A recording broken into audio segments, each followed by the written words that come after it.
Welcome to Smash Avo Property. Today, I have the pleasure of speaking to Stefan Angelini. He's a 29-year-old who first started investing in property when he was 19. While working 3 jobs, he was able to save enough for his first investment property and hasn't stopped since. Now equipped with a Bachelor of Commerce with majors in Finance and Economics, an Advanced Diploma in Financial Planning, a Certificate 4 in Project Management specialising in urban development, as well as extra accreditations in relation to tax and super and investment advice, it's no wonder that he runs 3 unique businesses all focused in the property sector. It was incredible to hear his journey and how he's managed to achieve so much in just under 10 years. I'm sure you're going to love it. As always, seek your own professional financial, legal and property buying advice for your current situation. Everything we talk about is just our opinions and should never be considered as personal advice. So without any further ado, let's get house hunting with Stefan. Stefan Angelini, welcome to Smash Avo Property. Jordan, thanks for having me, man. How you going? Yeah, very well. It's good to have you. Thanks, bud.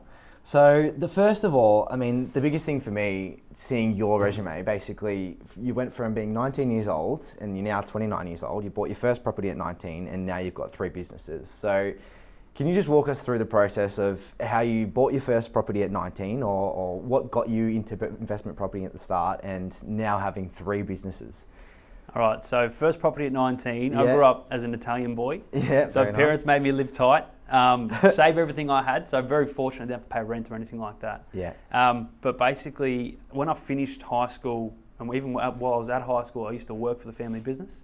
When I finished high school, I started working 3 jobs. So driving a truck, working in retail, and working at a bar. Gosh. So saving my money. Yeah. And the first property I bought wasn't a fancy property. No. It was a block of land. There was nothing on it, and it was cheap.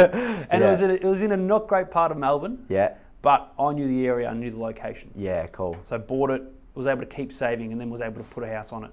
Nice. So did you buy it in an area that you were, obviously you said you were familiar with it, but was it like kind of near mum and dad or? Yeah. Near mum and dad, near where I grew up. Yeah. But I bought the property direct from the developer. Okay. So as they were subdividing the land, Yeah. I knew the person, so I'm like, look, I want to buy this. Yeah. They go, great, here, you can have it. Yeah. Don't have to pay any agent fees or anything like that on it. Yeah, so yeah, I was yeah. lucky in that respect. And then when I built it, well, you try to save costs wherever you can, right? Because it's one of my first properties. So my brother's a builder. We ended up building it together. Ah, nice. So lucky there. Yeah, that's good. From there, because I was able to save a heap, and then that's sort of ingrained in me now. Yeah. Save a lot of money. Yeah.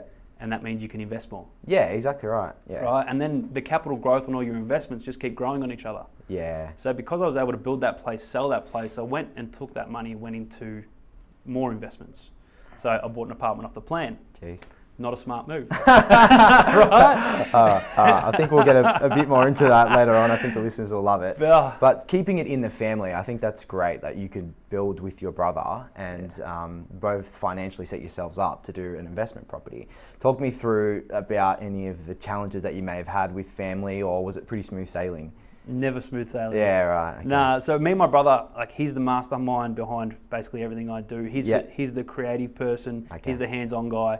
I'm the boring numbers guy. Make sure the strategy works. Yeah. So we always butt heads because like we both think we know what's right. But at the end of the day, being like an emotional Italian family, you're used to fighting and you're used to getting over it the next day. Yeah, yeah. So we always butt heads on things, but we both now know what we're good at. Yeah. So if it's anything to do with construction or marketing, he's the man to go to. Yeah, but if it's anything to do with accounting and tax and cash and all that sort of stuff, I'm the guy to go to. Yeah. So, now we've found our balance. Yeah, you work to each other's strengths, I guess. Yeah. Yeah, my father's Dutch, and so my growing up was like, if someone annoyed you, you'd kind of be pretty dirty on them for a long period of time. You know what I mean? Like you wouldn't be easy to forgive. Yeah. So, but my wife's actually Italian, so I've really learned to just. It doesn't matter if you have a big blow up or if you challenge someone or if you're upset about something, but you kind of just get over it really quickly. So. I think that kind of works in that sort of business, yeah? Oh, fight and get over it. Yeah, Life's too short to hold a grudge. That's right, exactly. So I think she's taught me a lot. So from that initial property, obviously you bought a block of land, you've renovated, you built on it, and then you've sold that now? Sold it, yeah. Sold it pretty much straight away. Okay. And from that, has that sort of stimulated the 3 businesses that you run now? Or? Yeah, so where that led me was to go into more investments. Yep. I went to university, studied commerce, and Yep. I majored in finance and economics. Found myself into financial planning, Yep. which is perfect because it teaches you about strategy. So while I was working full time, I started developing property, but also started investing in shares. Okay. So throughout the 2011, 2012, when the property market wasn't going that great, I had a share portfolio that was really flying.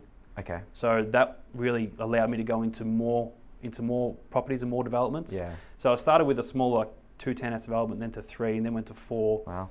And that money's just sort of stayed there. Mm-hmm.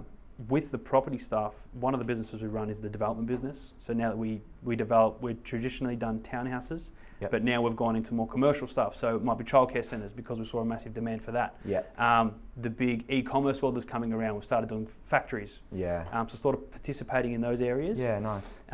The financial planning business that I run that's what my profession's been for the last 10 years. Okay. So that's working with people on their own investment strategies, where their super's invested, where their personal money's invested, and how they can save on tax. Yeah, nice. But probably about 2.5 years ago, we realised that Melbourne, like Sydney, is an expensive place to live. So we look at rentals and we're like, well, it costs on average $450 a week to have a rental. Yeah, wow. And then you've got to pay for food, bills and everything like that. Yeah. Not affordable for a lot of people to live. Right. So we started working on an affordable housing model. And that was probably 2.5 years ago. It was only about 6 months ago we actually launched the formal business, where we start managing other people's properties now. And now we're purpose building our own. So we're purpose building rooming houses that have 9 bedrooms, but are a really good standard and a really good place to live. Yeah. So they're the way I've been able to start 3 businesses is by having money, but having a drive and then being organised. It's probably the biggest thing because man, you don't have much time. So I have all my paperwork organised. I'm just a bit of an organised freak. My missus hates it. It's good though. She hates it, but it works. It gets the job done. Hell, just having 3 businesses, being organised, I couldn't imagine not being organised. Like there'd be paperwork everywhere, there'd be plans everywhere, there'd be financial statements everywhere. It's got to be organised in life. Yeah, can't survive if you've got chaos. I'm not a fan of organised chaos. I'm a fan of just organised. So going back to the original first property that you bought, what was the hardest part of just getting started and how did you overcome it? See, I was quite lucky that I had a lot of people that had construction knowledge around me. So I asked a lot of questions to families, to friends, people that had done it before. And basically we just lean on them. But really trying to cash flow the end of the project. When you want to do things like landscaping and those sorts of things. And that's where I started calling on a lot of favours from people. And what we did after that is I lived in it and I rented out some of the rooms there just to bring in a bit more cash flow.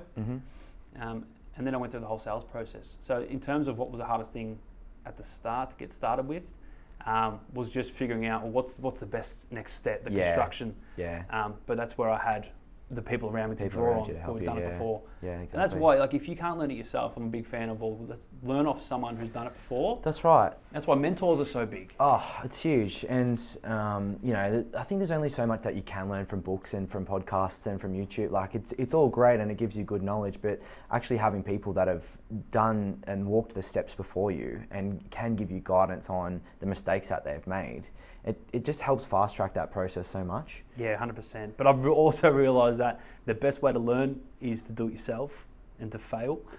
And things go wrong, and then you figure out you don't let them go wrong again in the future, and then you fix it. And that's why, investing in property is hard and it's scary. But if you don't just start, then you're never going to get anywhere, and you're never going to learn from your mistakes. And you're up to how many properties now? I'm on the second now. So about to get the third. And you've got different strategies going, and you're only knowing it because you've taken the leap and you've taken the step to go, all right, I'm going to try these different strategies. Spot on. So back to saving for that initial deposit. You said before that you had 3 jobs when you were younger. Were you being quite frugal when you were that young, or were you still spending a little bit of money, or were you just saving everything that you possibly could? I used to like to go out. But the jobs I was working weekends in retail and I was working nights at a bar. So that meant I didn't have the chance to go out too much. I used to go out on Thursday nights, which was uni night, when pots were $2 a pot. So that was good fun. But like my Friday and Saturday nights were taken up by work. So I didn't get to enjoy myself as much as everyone else. I sacrificed a fair bit just throughout a short time period, but it really put me up to the next level. Made me allowed to make the investment decisions I wanted to make.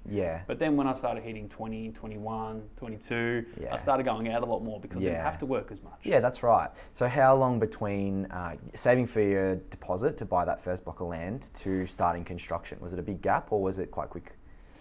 So saving for a deposit was always there. Like it was always okay. so from when I was early days. My family ran a tile shop. Yep. So I'd go work in a tile shop. At the start, I didn't get paid until I was maybe 16. Then I started getting paid. Yeah. And it was the type of family where, as an Italian, like you get cash gifts. Yeah. For your birthdays, for Christmas. So Yeah. you put that into your savings account. I was never one to go and spend it.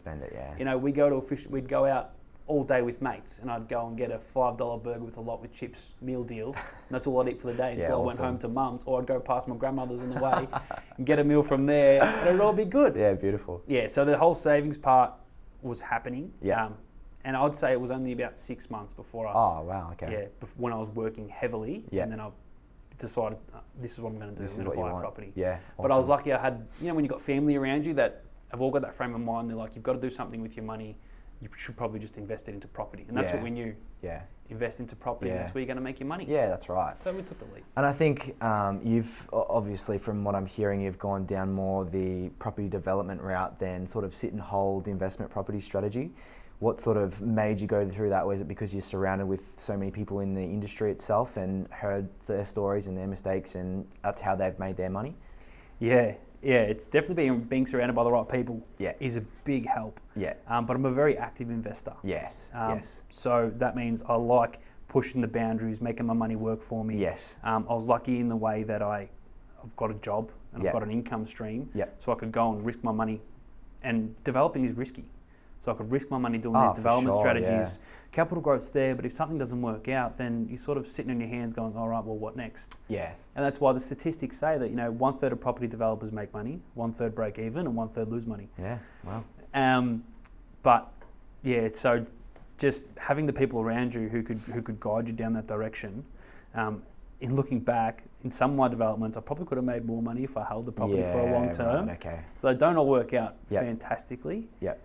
But I think being that active investor, wanting to push boundaries, but I think wanting to really grow a family portfolio and build a legacy where we can drive past properties and I could say to my kids, we built that, we built that, we built that. Yeah. That's sort of what I'm looking for. So you can't get that if you're just buying 1, 2, 3, 4, 5 properties. No, that's right, exactly. I mean, you can build a financial legacy and help them out strategically over time, but if you're still building in the same places that you grew up and you've got history there and family there and all that sort of stuff, being able to take your kids around and say, this is what I've been able to achieve in my life, let's get you on the same journey or the same path, it's a good inspiration. Yeah, legacy's everything. Yeah. You get to talk to them about it, build them into it. Yeah. But I think with development, it takes a lot of time up. So I've always had sort of jobs that have been flexible, or I've had people around me that could step into those shoes when they needed to. Yep. As in going to see town planners, getting designs done, talking to consultants, just getting things over the line. You're going to have to take time off work to get it done. Yeah. And when you've got a team around you that can do that, then happy days. Oh, 100%. It's all about the team around you. Even if you do know exactly what you're doing, just having that second opinion or a bit of advice that you can't know everything, and even if you haven't been in the industry if you've been in the industry for 10 years, you learn quite a bit, but there's other people that have been there for 20 or 30 years, and although it might be a different market, there's still things that they've learned along the way that you just haven't picked up on yet.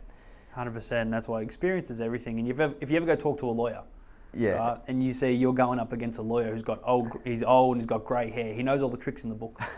And that's like with people that have been involved in property for a long time. They know all the tricks in the book. Yeah. I talk to my dad sometimes and I'm like, this is the direction we want to take with this strategy. Yeah. And he goes, whoa. I get it. The numbers make sense. Yeah. But just think about this, and this. And he'll use his experience to draw on to make the right decision. Yeah. That's awesome. Again where buddy mentors come into it. Yeah, exactly. So obviously your main focus for property investing is to just give that legacy onto your family, right? Yeah. And what we don't do is we don't really pull, if we have a capital gain from property, we don't really use that and take it out and go on big holidays and go and buy fancy cars. Okay. We reinvest everything. Yeah, nice. So we're really trying to build up a proper portfolio. Yeah. And that means that we've got a lot more money in the pool to just keep growing, keep reinvesting.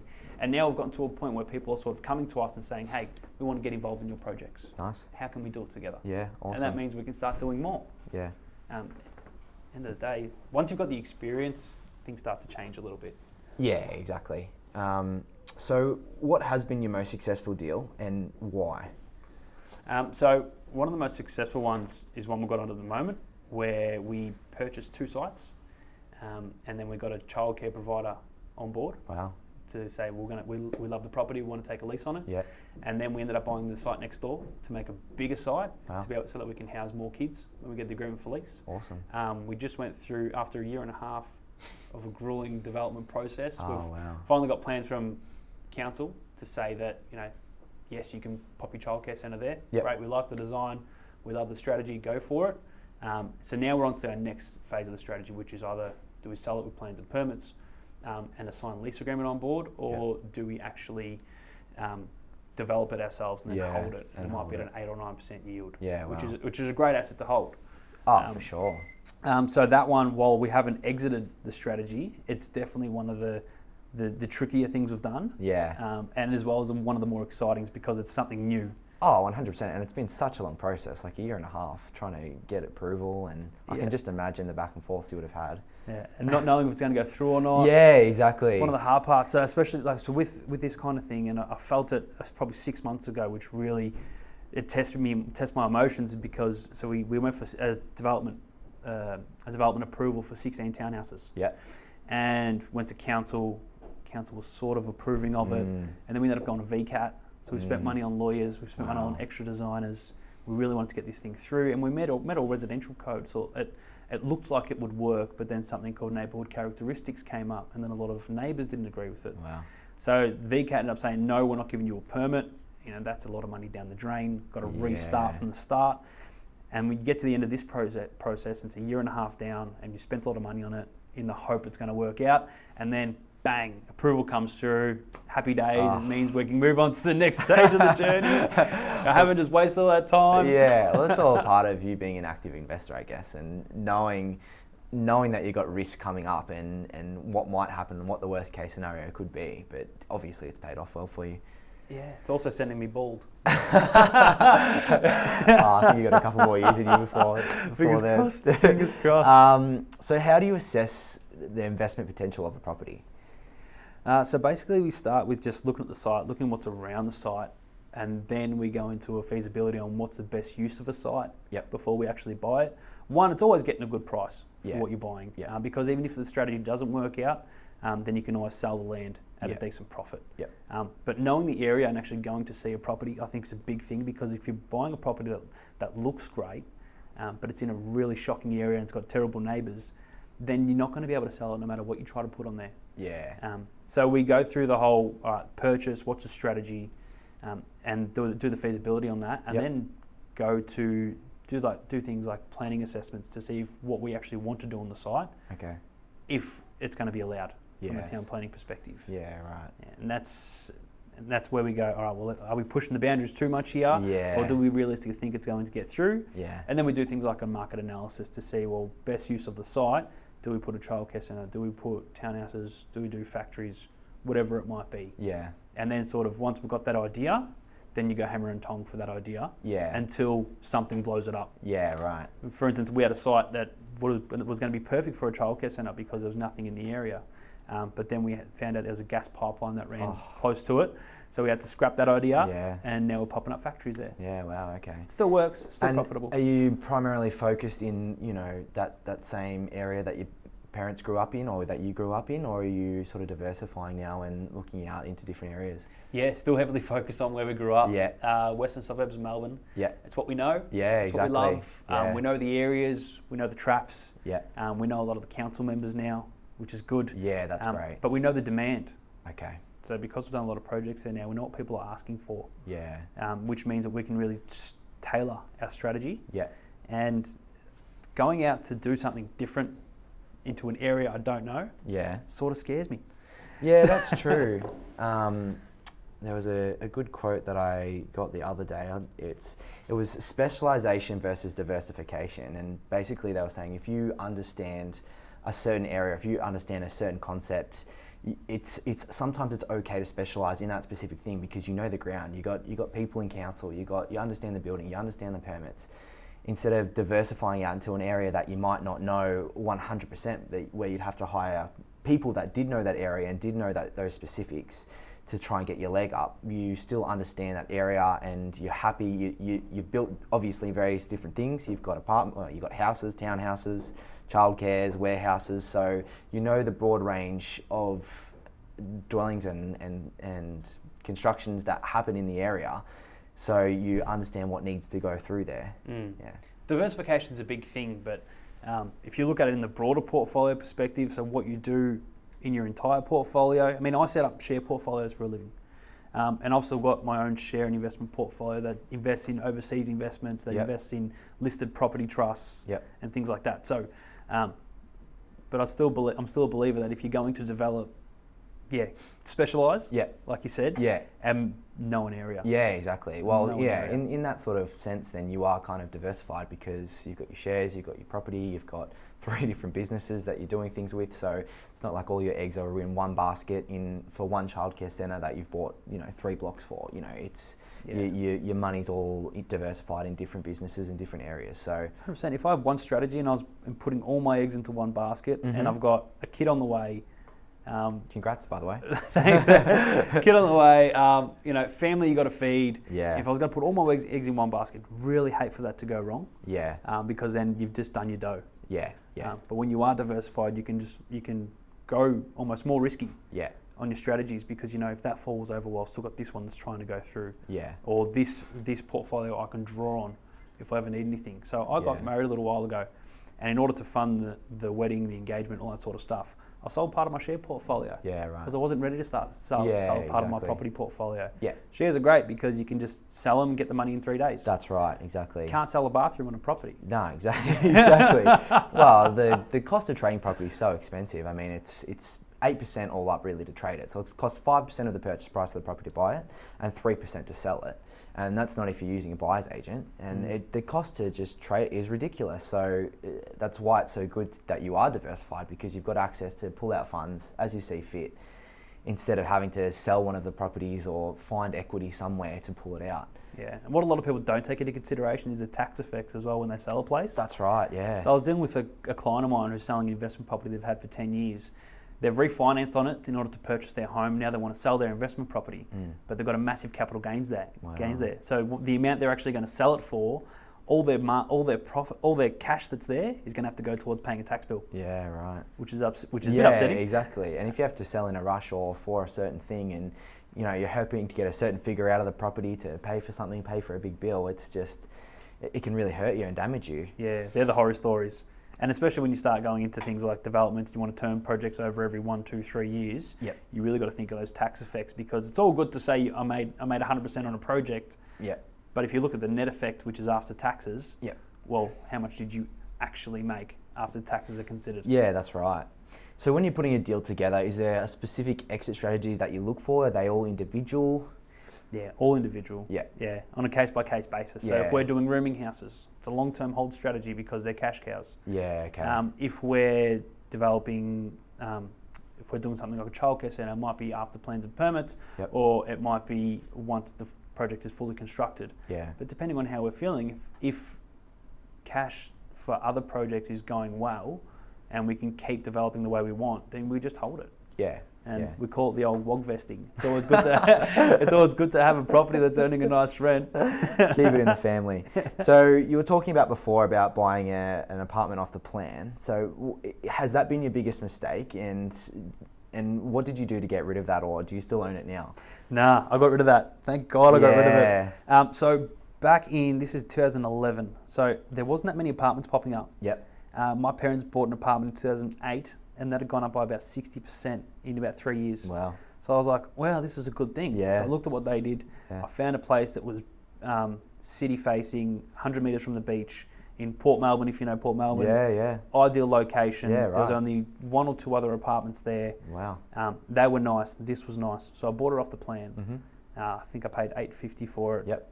Back then, didn't have to pay stamp duty because it was off the plan. Ah, right. Before legislation changed. And is that what sort of enticed you to buy it off the plan? Yeah. Yeah. And if I wanted to rent it out, I could get a decent rental return as well as claim depreciation. But this is before I really knew the effects of depreciation. Yeah. So I bought it, ended up living in there for a little bit. Okay. I'm like, okay, well this is nice. Yeah. And then after a year or two of living in it, ended up renting it out. Okay. And I was getting $650 a week for rent. Yep. And yeah, I was claiming depreciation on it, so I didn't pay tax for 3 years. Mm-hmm. But I was losing money each year. Yeah, that's right. Because the difference between the interest and the rent was so large.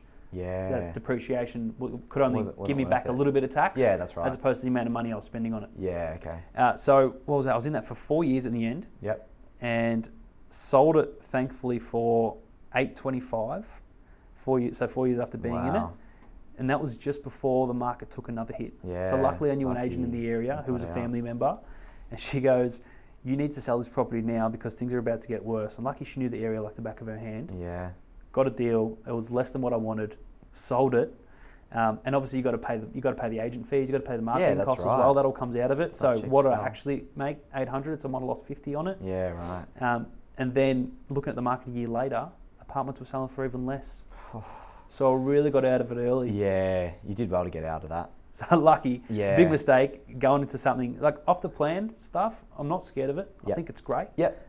But where you can see an area where new apartments are going to keep popping up, it puts a risk on your investment. Yeah, 100%. It's one of those things where someone would rather buy or rent a brand new property to live in, not for investing, rather than live somewhere else that's now 3 years old. So if you've got this older place, even if it's got a good view and views of the city and views of the ocean, it might be pretty good. But if there's constant supply of these new apartments coming up on the market, and then there's market indicators or market fluctuations that are causing every investor that's bought in there to sell, well then there's obviously all of a sudden there's this big supply of stock on the market, and you're all trying to compete to get the best price that you can. 100%. And there's your capital growth. Yeah. Capital growth is gone, it's shot, because something new and better is always popping up. But what a lot of people are doing now is a lot of people are entering the apartment market again, but using the Airbnb strategy. Yeah. And just working off the income. Yeah. They don't care about the capital growth, but they're happy with the income play. Yeah. I look at that and I go, well, there's other investments you can go into which are going to earn you a better income and are still less risky and have less transaction costs in terms of getting in and out. And Airbnb is so seasonal as well, especially in holiday destinations. I mean, I've got two, and they're in sort of working class areas, so we have a good consistent occupation rate. But in areas that are near a beach or places like that are very seasonal, it's all well and good to think that you can just Airbnb it out half of the year and you're going to pay for it. But if you don't, and you don't get bookings fully and on the correct price that you want it for, you're not going to cover your costs. So don't think that you can just Airbnb something and retain your costs. If only. Yeah, no, exactly. Guaranteed rental return. Exactly. So what resources have you used along the journey? Like, is there any specific books or mentors or podcasts or YouTube that you've really helped you get along the way, or has it basically just been learning from the ground up? Yeah, so I love podcasts. Yeah? I'm not much of a reader. Okay, because nice. I go home and I go to bed and I fall straight asleep. Yeah. And I'm busy running businesses during the day. Yeah. So podcasts are a great way when you're traveling just to have something in your ear. Yeah. The biggest learning lesson is your mentors and the people around you. Yeah. And learning from what you do and what you do wrong. Yeah. And trying to make that better each time you do something. Yeah. And that's why the guys with the grey hairs are always successful and they don't get it wrong as much. Just doing stuff, getting shit done, is the best way to learn. Yeah. And in terms of reading property books and things like that, never really done it. Yeah. Okay. I'm lucky enough that with what I do for work in the financial advice business, I'm forced to sort of read market updates, understand what the economy's doing, understand what population growth looks like. Yeah. And that might tailor a strategy for different things. Yeah. But yeah, in terms of strategy, you could get in, get it done. Yeah. And learn from your mistakes. Well, I think voice is huge these days because you can do two things at once. Like, you can listen to a podcast and go for a run or go to the gym, and you don't have to. You're not sitting there watching a video, watching everything that people are doing. So, and I think YouTube now even are big advocates of just letting the video play in the background, where you can watch a video but you just listen to it instead, and then if they're talking about something interesting, you'll go back and watch it. 100%. Yeah. Voice is the new thing. I don't know many people that listen to music anymore. Yeah, that's right. It's true. Like, it's kind of a waste of time to listen to music now. I mean, it's if good. I'm going for a run, I'm going to educate myself. Yeah, you still got the exactly. people, like my wife, she refuses. She listens to podcasts when she's stuck in traffic because it takes her mind off things. Yeah, okay. But when she's just chilling around, driving just from destination to destination, she'll put on music because it makes her happy. Yeah, exactly. It's always good to put you in a good mood. Can't go wrong with a bit of ACPC. Akadaka. Is there any online search tools or tools in general that kind of help you out along the way? You know, researching properties. Obviously, realestate.com is a big one, but is there anything else specifically that helps you with your council approvals or anything like that? Yeah, there's a whole bunch of different. Every council has different regulations within them. Yep. And there's a lot of assessment you got to go through in order to understand what they're allowing in the area and what their strategy is. Yeah. So every development project has to sort of meet a strategy of the council that you're applying for, and they do differ from place to place. But Land Use Victoria, realestate.com to use great one just for demand, to see what demand's like in the area and what's actually selling. Yeah. So there's some of the little ones I use, and just in terms of actually getting market analysis, you got the Australian Bureau of Statistics just to see what's going around to work on the strategy. Yeah. But I'm lucky enough that, as I said, my brother, who's one of the smarter ones in the development team, he knows he knows a lot of council regulations. He knows building regulations. Yeah. So from his perspective, that's some of the really important stuff. Yeah.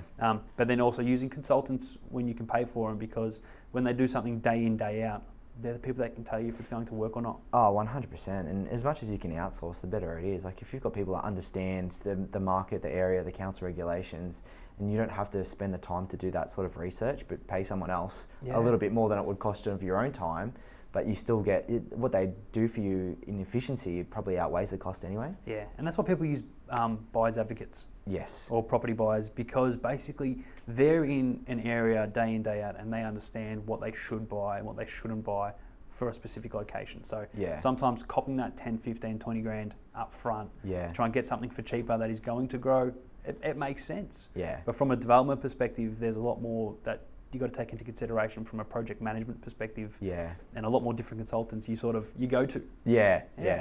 And they're the experts, man. Yeah, exactly, 100%. So owning 3 businesses, you're a very busy boy, I can just imagine. So what gets you up in the morning? What motivates you to get these 3 businesses done and make all the deals that you do? Oh man, as I said before, so legacy, so building something big for the future. Yep. But very much just a get it done kind of guy. Yeah. GSD. Yeah. There's so many things to do, and there's so little time we've got. And as you know in life, like you can blink your eyes, and before you know it, you're a year down the track. That's it. A year's just past you. Yeah. So if you don't get up early and want to improve yourself and what you're doing, then you don't really, you just get stuck in the cycle. Yeah. But that legacy thing, it's like if you don't do it, if you don't get up early, someone else is doing it. That's right. Someone else is doing it before you. Yeah. Yeah. And and then as long as you've got people that are with you, I feel having people with you on the journey is so much more motivating. Yes, definitely. So by surrounding yourself with good people who are with you on the journey, it really gives you that extra energy to go, well, I'm accountable to someone else. Yeah. So their success is dependent on my success. Yeah, that's right. I was just about to say that. They keep you accountable. It's like having a gym partner, Some days you wake up and you don't feel like going to the gym, but if someone's waiting on you to be there, you're going to go anyway because you don't want to let them down. And it's the same applies to business, obviously. If you've got someone who's there, not only financially, but emotionally and decision-makingly, it's so much easier to rely on someone and provide them with what they need to set yourself up as well. Man, you couldn't be more correct. You're spot on. All right, so finally, what would you give our generation? What would you help them get started? Surround yourself with ambitious people that are like yourself. Yep. Talk to a lot of people about what you're trying to do. Yep. And don't be afraid to share your ideas. Yeah. But get done. Yeah, just exactly. Start. It's the biggest thing. Get on your horse and start riding. Just start doing it. If you don't get involved and you don't start doing things, what's that old saying? Paralysis by analysis. Yeah.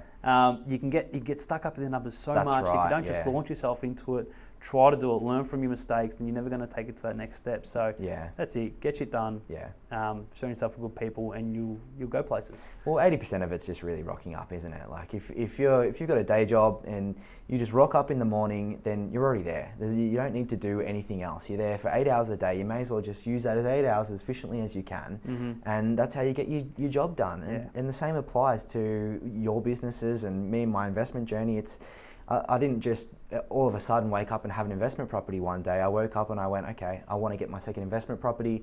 What do I need to do? What are the paths that I need to follow? Who are the people that I need to talk to get that done? 100%. And investing in property and things like that, it's normally a side hustle. Yep. So it's the stuff you got to be ambitious, and you're going to go, all right, well, I'm going to work full time because I need the money to buy property. Yeah. So that's going to pay me. But then on the side, I'm going to research, I'm going to do my analysis and talk to people, and that's going to be my side hustle. Yeah. To get it up and running. Yeah, that's awesome.